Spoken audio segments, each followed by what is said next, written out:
Welcome along, fellow Dark Magician enthusiasts, to another video. This is fresh off the press. I had to record this because I just noticed this. The Top Play Council have made a new tier list on Duel Meta, and DM is tier 3. We are officially part of the tier list. Awesome. So we have some comments here to go through, and let's have a look at them now. So, from Snuffers the World Champion, Dark Magician is a pretty versatile deck. Its turn 1 is either Mine On into Floodgate skills, yes, and Blue Eyes turn White Dragon, yeah, it goes crazy against Blue Eyes, or Witchcraft to Hine as a pop, as well as Magician Navigation's Graveyard effect to negate crazy stuff. You can also have a Dark Magical Circle banished with the help of Eternal Soul. One of its main strengths lies in Dark Magic Expanded, which allows a lot of really strong play due to its ability to make your cards unrespondable to and your monsters unaffected. Yes, yes, yes! Yes to everything. That is awesome to see. Like, we got more stuff too. Dark Magician has a ton of potential in the current meta. It offers solid setups for going both first and second, especially Illusion of Chaos and Soul Servant. With the help of Magician Navigation, you can set up Excel Synchro Stardust Dragon, which, yes, I've talked about this before, you can do that. And I have my crazy combos video. Check out the link in the description, guys, and little title card in the top right corner. Check out the crazy combos. People have found it, people have done it, and it's cool. Anyway, to summon an unaffected Stellar Wind will fray it during your opponent's turn, which is especially strong against matchups where Floodgates aren't as effective. Yes! For matchups like Sheena Bird and Blue Eyes, Mine On End becomes extremely valuable, giving you full knowledge of your opponent's hand and better control of your plays. Like, that just applies for anything in general. Any match in general, not just Sheena Bird and Blue Eyes. But anyway, while also locking your opponent out of revealing cards of the skills, yes. You'll also have navigation protection against common board breakers like Book of Eclipse, Forbidden Droplet, and Dark Magic Expanded for further reinforcement. Now, I have to say, because this is very important to state, because Forbidden Droplet can send cards from the field to the graveyard, and from hand as well, if you use navigation and target a spell trap, if the opponent chains Droplet and sends that spell or trap that you targeted with navigation, your navigation is going to resolve without effect. Keep that close in mind. It's very, very important. People can dodge navigation and they don't quite realize that. Like, some people have caught on, some people haven't. Be careful of this trick. Like, if you know your opponent's got a Droplet in hand, or like you have a guess, like, you know, maybe it might be safer to negate with like combination or something. Anyway, and Dark Magic Expanded for further reinforcement. Yes. One of Dark Magician's biggest strengths against Sheena Bird especially is having a 3500 attack Dark Magician that's hard for Sheena Bird to remove, since Dark Magician is not an effect monster for Underworld Goddess of the Closed World, making a key survival tool for the matchup. Yeah, that's insane. That's insane, bro. Dark Magician could be the sleeper pick of the format from Viper. Yeah. It has recently done quite well in community tournaments. Yes. Competing amicably with the... Amicably? I think I've said that right. Anyway, with the established Blue Eye Sheena Bird Rebecca Dragons triangle. We're missing our triangle, our DM triangle. But anyway, so we've got a triangle of decks to beat. Blue Eye Sheena Bird Dragons, you know? Crazy. Dark Magic Expanded is the star card in certain matchups, being used for going first and second. An unaffected Master of Chaos and making spells non-respondable is amazing. A key problem in dealing with stars aligned across the Milky Way is also solved by searchable strength in Unity. I am interested to see how Dark Magician will perform going forward. Now, Strength in Unity is a decent card. You need to fusion summon though to use it, which is kind of a problem. Like, you need to search it, you need to fusion summon with it. Like, you can use Circle to try and banish the back row if they don't activate it for some reason. Strength of Unity is another card. The problem is with Strength of Unity, it takes away from Circle. So, like, you might need to use, like, you know, it might need to use DD instead. Like, some people find use in this, which is fair enough. It's not something I would normally run. I haven't even run it actually. Yeah, for years now. But yeah, it's you know, it's a good tech. It's a good tech. And the one thing I will say that what I find would actually work a bit better against Sheena Birds is if they activate the trap. If you can ritual summon Illusion of Chaos and negate the Shinebo monster effect, they get nothing. And like you get a DM from the graveyard. And so you can just keep beating into your opponent. It's crazy cool. Yeah. So I'm so glad that that they're talking about this. This is really, really nice to see. Really cool. Like, seeing DMT now is so good. We'll keep going through the tier list because, you know, the more stuff has come up and you guys are going to need to be aware for the KC Cup. Stuff first. There is currently no niche in this meta that Shaddoll can fill anymore. The top decks just have the right tools to deal with its board going second with just one tech card. Sometimes it can be enough. And Shaddoll does not have the capability to break the turn 1 boards of the best decks. This makes its position in the metagame extremely bad and has led to a vast decline in Shaddoll popularity and results. So Shaddoll's tier 3, that's crazy. Man, it's not off the tier list though. Okay, whoa, we have a lot here. Okay, so we're gonna go through this, guys. We have Rocket as high potential. Rocket is kind of similar to Rebecca Dragons in how it constructs boards, but it lacks hard card draw. Its extra deck is also incredibly tight, so it's quite difficult to utilize effectively. A boon for Rocket has always been the ability to snipe the extra deck of Silver Rocket Dragon. So guys, you will need to be careful of this card. If they snipe the correct extra deck card from your extra deck, like, you're just gone. Like, so be careful of this. Its skill transcending strength is also very strong going second, being able to cheat out any borrow or rocket monster onto the field. However, I can't see it being any better than tier 3 since it hardly loses to a Mono Awado if it doesn't open text. I mean, every deck loses to a Mono Awado. Like tons of decks lose to a Mono Awado, like, which is nuts. Mono Awado is very, very annoying, and honestly, they should just ban this, like, because this is just a stupid card. Like, your opponent just normal summons it and all your monsters are switched off, and it's stupid. It's absolutely stupid.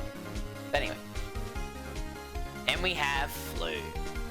Floowandereeze basically got all their cards from 2021 ported as is into Duel Links.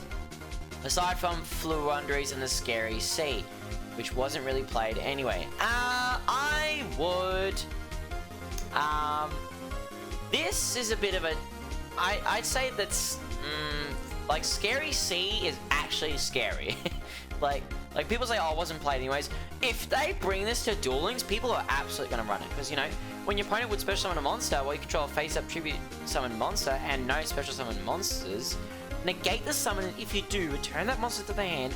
Also, for the rest of this turn, your opponent cannot special summon and can conduct up to 3 normal summon sets this turn, not just 1. So, like, it gives you 3 normal summons, but you are not, like, it just turns off special summoning. It's just anti-special summon.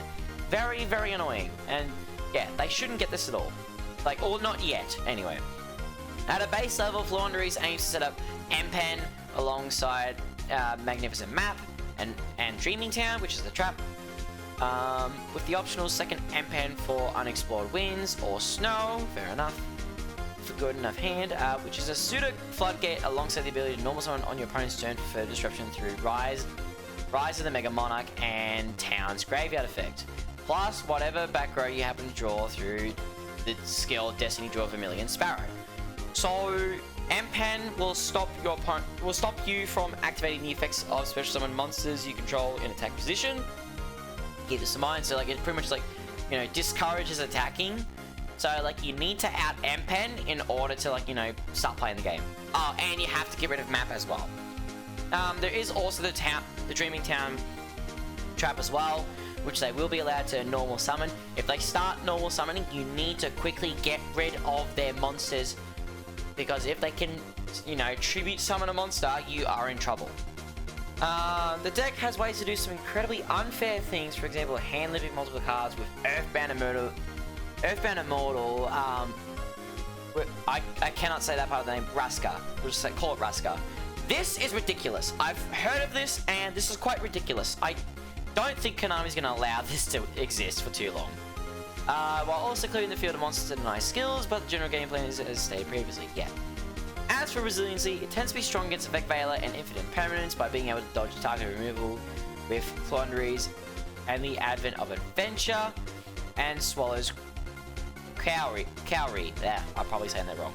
While being vulnerable to Droll and Lockbird and a well-timed Nibiru the Primal Being. Droll just kills Flu, Droll kills DM and Droll kills Flu. So, like, if you guys can run Droll to stop Flu, I would do it. It also doesn't really like having its back row removed, so I'm unsure how well it can do in a meta where Blue Eyes can open with an activatable Majesty of the White Dragons. That being said, as a going first deck that is currently unhit with a serviceable skill and generally high card quality, I can see at least being experimented with as we enter KC Cup territory, even if it happens to fall short of the tier list. Now, I will say, Flu does have the potential to become tier 3. Maybe, like, it's definitely Rogue, because, like, with the right plays, you can, like, just lock your opponent out of the game and, like, you know, do stuff. No, what I can see, though, no doubt, people will start running, like, you know, Dimensional Fissure to, like, you know, just floodgate the opponent, because, like, you know, Flu monsters will banish themselves anyway when they leave the field. So, like, you play Dimensional Fissure, and your opponent can't do anything. Like, if they rely on the graveyard, they can't do anything. It's so you gotta be careful. So, like, with the right cards, Flu can, like, probably creep up into tier 3, but we'll see. Libromancer. Libromancer looks a little bit interesting. It's got plenty of searches and room for text capable of building massive boards alongside Libromancer traps and known for making strong beaters. The deck already seems to have several variants in terms of any boards and playstyle. Overall, feels like a flexible and promising archetype coming out of the new box. Not gonna lie, I have not seen Libromancer, like, well in action, because, like, I've gone first against these guys and, like, just sniped them with the right stuff. So it's like, you know, the one thing about Libromancer is, like, they have to have the monsters on the field in order to get additional effects. So, like, if you know that, if you can just keep getting rid of this stuff on the field, you can stop them from, like, you know, benefiting from, like, having their ritual monsters benefit and stuff. Yeah, I have yet to see Libromancer more in action. Valiance. Valiance is a new addition to the roster, boasting the ability to do a lot of summoning while also breaking the opponent's board. These cards are fairly complicated, so I'll run through them one by one. So we got Arcados 12.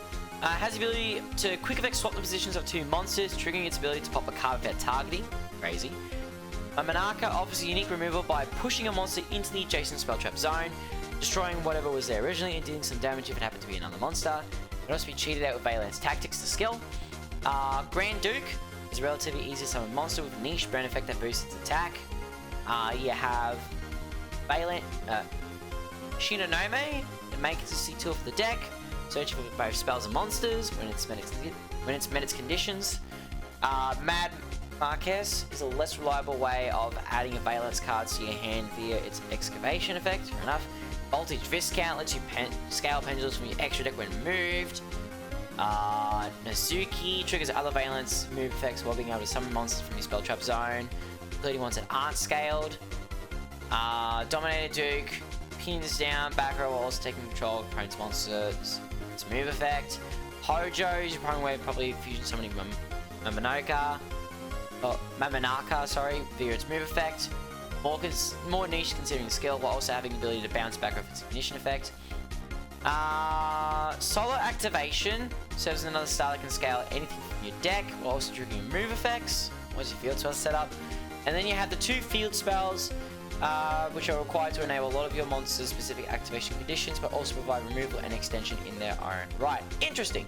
It's a very complicated, as you can see, Valance is quite the complicated deck, but I can see it performing well for the players who can work through its intricacies since it's quite capable of going first and second. We will have to see how well it does in the current format. Valance is like, honestly, I haven't played against Valance before, ever, but like, being pendulum monsters, they've got a lot of stuff going on, so it's like, man, it's gonna be like hard to figure out the right points of interaction and what you need to snipe exactly. Valance from Aaron. Valance is probably the most promising deck of the new box since it has great 1-card combos that can set up several forms of disruption. The deck is quite consistent going first, hitting up 4 disruptions including an Omni-Negate in Herald of the Arclight or Borreload Savage Dragon, crazy, and it can even play around infinite permanence via the field spells gimmick. It even has the option to go for Abyss Dweller, provided you give it one of your fusion monsters. However, going second, it's quite taxing since cheating out Mamanaka with Valence Tactics requires you to shuffle a card back. This, when coupled with the fact that their best monsters tend to require the field spells to be established, makes it quite difficult to play going second unless you're able to force interaction before committing to Shinonome. Another problem Valance faces is a lack of tech options in both the main and extra deck. The options are lacking and Valence Tactics locks his summons. On the bright side, these are quite common growing pains for a new deck, so once time passes, combos are memorized and texts are optimized, I can see Valiance being a solid contender in the format. Interesting. So Valiance will be interesting to keep an eye on. And Jade Hex says the top play council has been less forgiving to decks that are only impressive when they go first, and unfortunately, despite surviving last week, Chimera is no exception. So Chimera is off the tier list. Man, this is crazy. So, DM tier 3, guys. We finally did it. It's crazy.